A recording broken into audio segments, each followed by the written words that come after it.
Salam sejahtera dalam kasih Kristus. Senang Bapak Ibu Saudara sekalian jumpa dengan Bapak Ibu melalui channel ini. Kali ini kita akan membahas Kitab Wahyu pasal 21 ayat 4 sampai ayat yang kelima sebagai bagian Alkitab yang dijadikan acuan dalam khotbah Paskah kali ini. Sebelum kita membaca bagian Alkitab ini, mari kita berdoa. Ya Bapa, Engkau Allah yang sungguh baik. Sungguh besar kebaikan bagi kami, keselamatan yang Engkau kerjakan di dalam Yesus Kristus Tuhan kami, membuat kami punya harapan untuk beroleh kerajaan Allah. Saat ini kami anak-anak-Mu mau belajar dari firman-Mu. Firman-Mu adalah pedoman bagi kami dalam menempuh kehidupan ini agar kami tidak tersesat. Ya Bapa, tuntun kami dengan kuasa Roh Kudus-Mu agar kami sungguh-sungguh mengerti kebenaran firman-Mu dan dapat melaksanakan itu dalam perjuangan kehidupan kami di muka bumi ini. Kami menyambut pewartaan firman saat ini di dalam nama Tuhan Yesus. Amin. Bapak Ibu Saudara sekalian, saya akan bacakan bagi kita semua Wahyu pasal 21 ayat 4 sampai ayat yang kelima. Demikian bunyinya. Dan ia akan menghapus segala air mata dari mata mereka, dan maut tidak akan ada lagi. Tidak akan ada lagi perkabungan atau ratap tangis, atau duka cita, sebab segala sesuatu yang lama itu telah berlalu. Ia yang duduk di atas takhta itu berkata, "Lihatlah, aku menjadikan segala sesuatu baru," dan firman-Nya, "Tuliskanlah, karena segala perkataan ini adalah tepat dan benar." Bapak Ibu Saudara sekalian, khotbah kali ini diberi tema, "Lihatlah, aku menjadikan segala sesuatu baru." Di awal khotbah ini saya mengucapkan selamat hari Paskah, Kristus sudah bangkit, haleluya. Paskah itu bukan sekedar peringatan kebangkitan Yesus Kristus. Sebab kalau sekedar peringatan, apa bedanya dengan peringatan hari ulang tahun, di mana di dalamnya ada ibadah, ada nyanyian, ada doa, dan lain sebagainya. Paskah adalah hari kemenangan Yesus Kristus atas dua hal, yaitu dosa dan maut. Dengan memperingati Paskah Yesus Kristus, kita sesungguhnya mengenang kebaikan Tuhan dalam kehidupan kita. Dia telah mengalahkan maut, Dia telah mengalahkan kematian itu, Dia telah mengalahkan dosa. Manusia pada umumnya takut mengalami kematian. Manusia pada umumnya tidak menghendaki dirinya terjerembab dalam dosa. Nah, Paskah Yesus Kristus merupakan berita sukacita bagi kita, di mana Tuhan Yesus telah mengalahkan maut. Tuhan Yesus telah mengalahkan dosa. Saudara sekalian, dosa membuat kita putus hubungan dengan Allah. Dosa membuat kita kehilangan sorga yang kekal itu. Dengan peristiwa Paskah, kita diingatkan bahwa Kristus telah mengalahkan dosa. Dengan demikian, semua orang yang percaya kepada Kristus beroleh jaminan sorga itu. Kemudian, yang kedua, maut. Maut atau kematian itu paling ditakuti oleh manusia. Semua manusia yang menghuni planet bumi ini takut mengalami kematian. Semua manusia yang menghuni planet bumi ini ingin punya kehidupan yang kekal, kehidupan yang tidak mengenal kematian. Nah, peristiwa Paskah mengingatkan kita, kematian itu telah dikalahkan oleh Yesus. Di dalam Yesus ada kehidupan. Di dalam Yesus ada jaminan yang luar biasa bagi kita, beroleh kehidupan yang kekal. Teks bacaan kita saat ini berada dalam bingkai gambaran langit yang baru dan bumi yang baru. Dalam ayat 2 disebut sorga. Disebut juga di sana Yerusalem yang baru. Dalam ayat 3 disebut kemah Allah. Nah, bagaimanakah kehidupan di sorga itu? Saya mengajak kita untuk membaca ayat 4 dari Wahyu pasal 21. Di sini tertulis, "Dan ia akan menghapus segala air mata dari mata mereka, dan maut tidak akan ada lagi. Tidak akan ada lagi perkabungan atau ratap tangis atau duka cita, sebab segala sesuatu yang lama itu telah berlalu. Dari catatan kitab Wahyu pasal 21 ayat 4 ini, saya mencatat dua hal. Di surga itu, yang pertama, tidak ada lagi perkabungan. Tidak ada lagi air mata. Tidak ada lagi duka cita. Kalau kita hidup di dunia, orang-orang yang kita kasihi pergi meninggalkan kita. Kita terpisah dengan orang-orang yang kita kasihi. Dan karena itu, kita meneteskan air mata. Kita mengalami duka cita yang hebat. Tetapi di sorga, hal itu tidak terjadi. Di sana tidak ada perkabungan. Di sana tidak ada air mata. Jadi kehidupan di sorga itu adalah kehidupan yang penuh dengan sukacita. Siapapun yang diami sorga, dia akan mengalami itu. Sebuah kehidupan tanpa air mata. Sebuah kehidupan penuh dengan sukacita. Yang kedua, tidak ada lagi maut. Tidak ada lagi kematian. Di sorga tidak dikenal yang namanya kematian. Semua mengalami kehidupan selama-lamanya. Di dunia ini kita menjadi tua. Semua manusia yang menghuni planet bumi ini pasti menjadi tua. Dan setelah itu kita meninggal dunia. Tetapi di sorga kita tidak mengenal yang namanya menjadi tua. Dan kita tidak mengenal yang namanya kematian. Kita semua akan mengalami kehidupan yang kekal. Kita hidup selama-lamanya. Jadi dapat saya simpulkan, di sorga itu ada sukacita. Di sorga itu ada kehidupan yang kekal. Di sorga itu ada kehidupan tanpa akhir. Nah, dalam ayat 5, Yesus mengucapkan kalimat ini. Ia yang duduk di atas takhta itu berkata, "Lihatlah, aku menjadikan segala sesuatu baru." Dan firman-Nya, "Tuliskanlah, karena segala perkataan ini adalah tepat dan benar." Saudara, ini diucapkan langsung oleh Yesus. Tuliskanlah. Kalimat ini diucapkan oleh Yesus kepada Rasul Yohanes yang saat itu berada di Pulau Patmos sebagai seorang narapidana.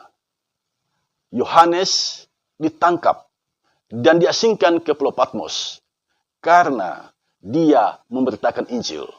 Pemerintah Romawi kala itu tidak senang dengan berita yang disampaikan oleh para pemberita Injil. Dan mereka dituduh sebagai penyesat. Yohanes, Rasul itu, ditangkap dan dibuang ke Pulau Patmos. Di Pulau Patmos inilah Rasul Yohanes mendapatkan penglihatan.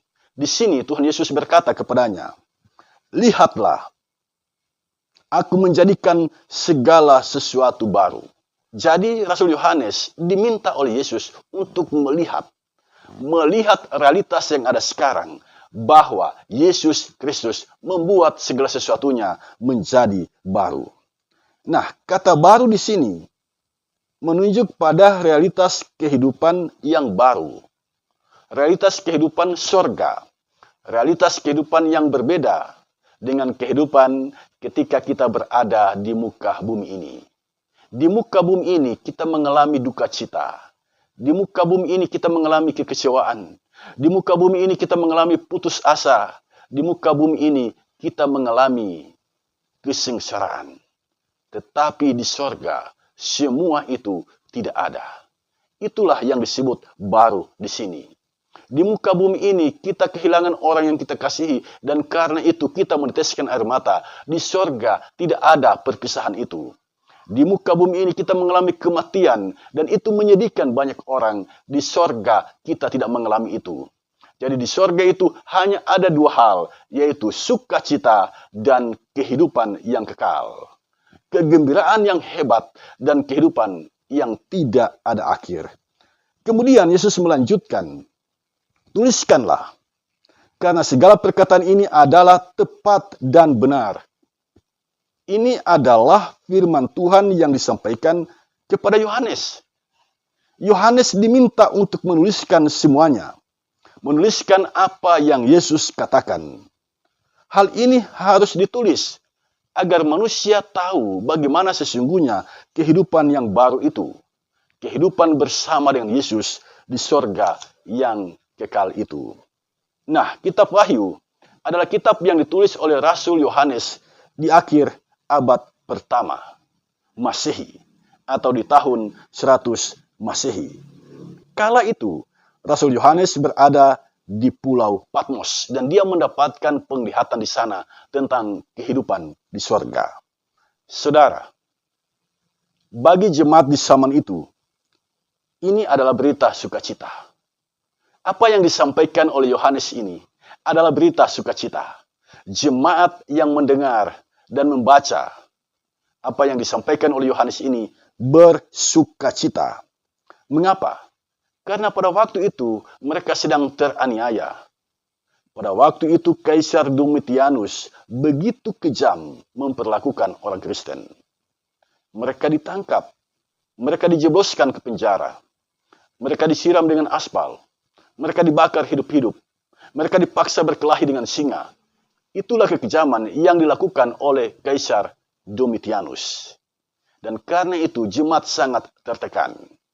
Nah, melalui kesaksian kitab Wahyu ini yang disampaikan oleh Rasul Yohanes, jemaat mengalami sukacita yang luar biasa. Mengapa? Karena mereka tahu rumah mereka yang sesungguhnya bukan di bumi ini.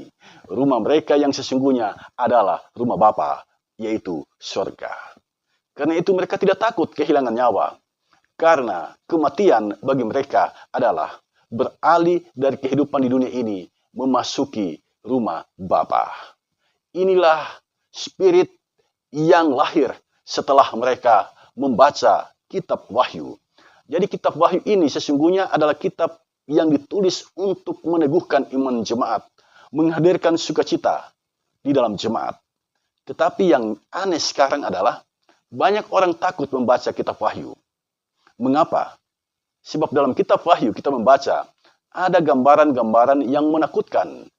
Seperti naga yang mengejar perempuan, binatang yang muncul dari dalam bumi bertanduk 10, binatang yang muncul dari dalam laut yang sangat mengerikan. Semua itu membuat jemaat masa kini membaca kitab Wahyu merasa takut. Padahal saudara sekalian, semua itu hanyalah simbol-simbol yang dimunculkan oleh Rasul Yohanes. Mengapa Yohanes menggunakan bahasa simbolik? Sebab kekristenan waktu itu tidak disukai oleh kekaisaran Romawi. Kaisar bisa saja menyita dokumen kitab Wahyu dan membakarnya. Tetapi jika kitab ini dibaca dan tidak dimengerti oleh kaisar, tetapi dimengerti oleh jemaat, sebab jemaat sudah akrab dengan simbol-simbol itu, maka dokumen ini tidak mungkin disita oleh pemerintah Romawi. Jadi intinya adalah kitab Wahyu adalah kitab yang meneguhkan iman jemaat. Kitab Wahyu ditulis untuk menghibur jemaat yang sedang teraniaya. Nah, peristiwa Paskah adalah peristiwa kemenangan Yesus atas dosa dan kuasa maut. Paskah adalah peristiwa sukacita bagi pengikut Kristus. Bersama Kristus, dosa tidak berkuasa lagi. Bersama Kristus, kematian tidak berkuasa lagi. Bersama Kristus, kita mewarisi sorga yang kekal itu. Itulah pesan yang disampaikan oleh kitab Wahyu ini.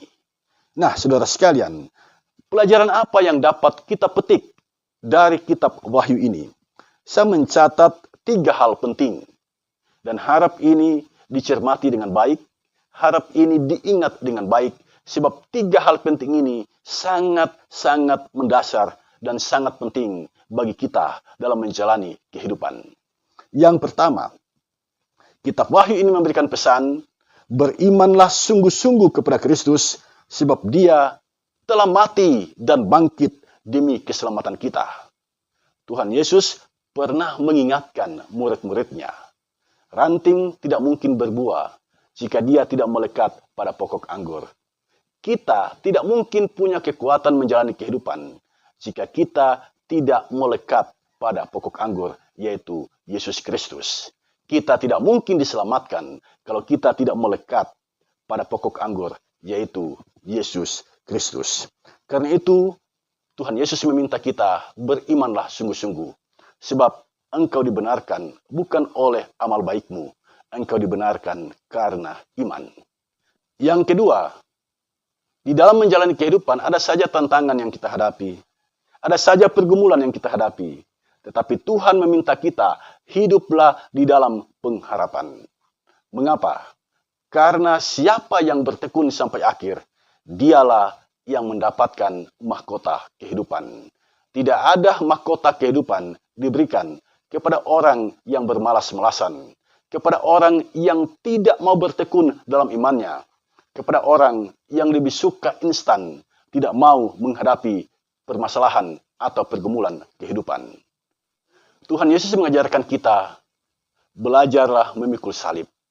Jalanilah kehidupan ini dalam pengharapan bahwa kita adalah anak-anak Allah yang sudah diselamatkan oleh Yesus Kristus. Kitalah pewaris sorga yang kekal itu. Yang ketiga, kehidupan di sorga adalah kehidupan yang bersuka cita. Itu kehidupan di sorga.